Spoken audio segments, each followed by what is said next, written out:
কেন এই কেনর জবাব আমাদের কাছে নেই। আমাদের একটা পিওএস হয়েছে, পুলিশ অফিসার্স হাউজিং সোসাইটি, এই যে 300 ফিটে। আমি তো ইউনিভার্সিটি থেকে সবচেয়ে লেখাপড়া জানা মেধাবী ছাত্র বা শিক্ষিত লোক বলে দাবি করি, আমরা সহকর্মীরা দাবি করি, আমরা মিলেই তো ওইটা বানাইছি। ওখানে বাড়ি করতেছে, আমাদের আবার 2টা কমিটি বানাইতেছে। কি করতে কমিটি বানাতে হয়েছে? আমার ডিআইজি সাহেব 1 ইঞ্চি ছাড়বেন না, ওনার ওয়াল আমার ভাঙতে হবে। তাই সাধারণ মানুষকে কি বলবো? আমার ডিআইজি সাহেব যে প্লটটা পেয়েছে বাড়ি করতেছেন, উনি 1 ইঞ্চি আইন অনুযায়ী যেটা সারার কথা উনি ছাড়বেন না, ওনার প্রেসিডেন্ট দিয়ে ওইটা ওনাকে নিয়ে নিতে হবে। এই যদি হয় আমাদের মানসিকতা, কিভাবে আপনি এগুলো ঠিক করবেন? এখন আমাদের নিজেদের পরিবর্তন আনতে হবে। নীতি নৈতিকতার পরিমাণ বিষয়টি এত নিম্ন পর্যায়ে আমাদের চলে গেছে। আমার খালি টাকা দরকার, আমার টাকা দরকার। এটা কিভাবে আসতেছে ওইটা কোনো ইম্পর্টেন্ট না। ড্রাগ বেঁচে আসতেছে, না জুয়া খেলে আসতেছে, না দুর্নীতি করে আসতেছে, দ্যাট ডাজ নট ম্যাটার। যে কোনো উপায়ে আমার টাকা দরকার। এই কোন এক সমাজে আমরা চলে গেলাম? নীতি নৈতিকতা এইরকম একটা লেভেলে চলে গেছে। সো এটারও ইম্প্রুভমেন্ট, এটাও হয়তো একটা দুঃশাসন, দীর্ঘদিনের দুঃশাসন এর ফল হলো এইটা। হ্যাঁ, 15 লক্ষ টাকা দিয়ে আপনি কি করেন?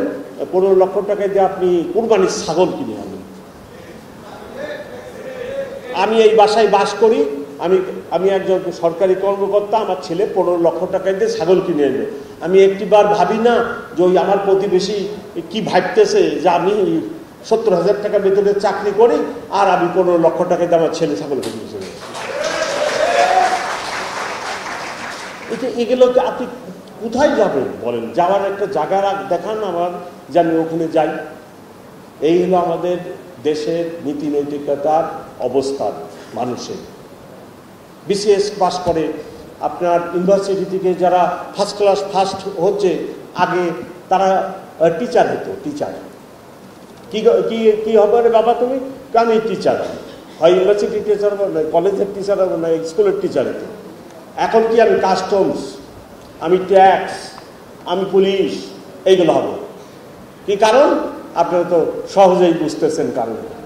এই মেন্টালিটি যদি হয়, তাহলে আপনি আমাদের বলেন এই সামাজিক পরিবর্তনটা কে আনবে? তবে আমার পার্সোনাল ওপিনিয়ন, ব্যক্তিগত ওপিনিয়ন, এই পরিবর্তন আনতে হবে পলিটিশিয়ানদের। It's not the job of the police commissioner, আমার কাজ না।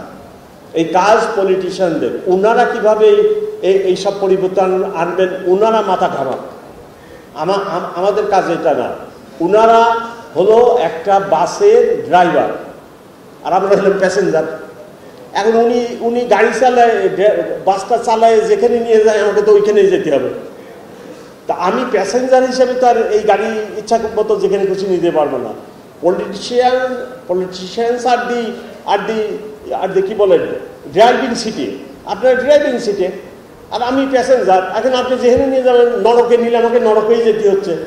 সো এই যে সামাজিক পরিবর্তন, এই যে এত কিছু, সব দায়িত্ব আলটিমেটলি দিন শেষে পলিটিশিয়ানদের ঘাড়ে। ওয়ান্স এগেন আমি অত্যন্ত দুঃখিত, আমার সহকর্মীরা অত্যন্ত দুঃখিত, আমরা অত্যন্ত মর্মাহত জুলাই আগস্টের ঘটনা নিয়ে। আমরা কেন এই কাজ করতে গেলাম? কেন আমি এদেশের মানুষের বুকে গুলি চালাবো? কেন? এই কেনর জবাব আমাদের কাছে নেই। আমরা খুব অনুতপ্ত, ক্ষমা প্রার্থী আপনাদের কাছে। আমরা এই কাজ করতে চাই না। আর পলিটিশিয়ানরাও যেন আমাদেরকে এইভাবে আর ব্যবহার করে না, আমরা ব্যবহৃত হতে চাই না। আপনারা থানার সেবা নেবেন। আমার ওসিকে যা বলার আমি অলরেডি মেসেজ দেওয়া আছে। আপনারা মামলা করবেন, ঘটনা হলে ঘটনা, সত্য ঘটনার মামলা করবেন। আমি বলছি আমার এক থানায় 500 মামলা হোক, হিসাব নিকাশ কৈফিয়ত আমি দিব, জবাব আমি দিব। কিন্তু কোনো লোক ঘটনা হয়েছে কিন্তু ওসি মামলা নিবে না, এই ঘটনা করবে না। 500 মামলাই করবে, কোনো সমস্যা নেই। আপনার বাসায় ডাকাতি হয়েছে, আপনার ছিনতাই হয়েছে, আপনি যদি মামলা না করেন তাহলে তো বিচার হবে না, বিচার পাবেন না। সব মামলা নিয়ে আর চিন্তা করবেন না। আমি ওসি সাহেবদেরকে ক্লিয়ারলি বলছি।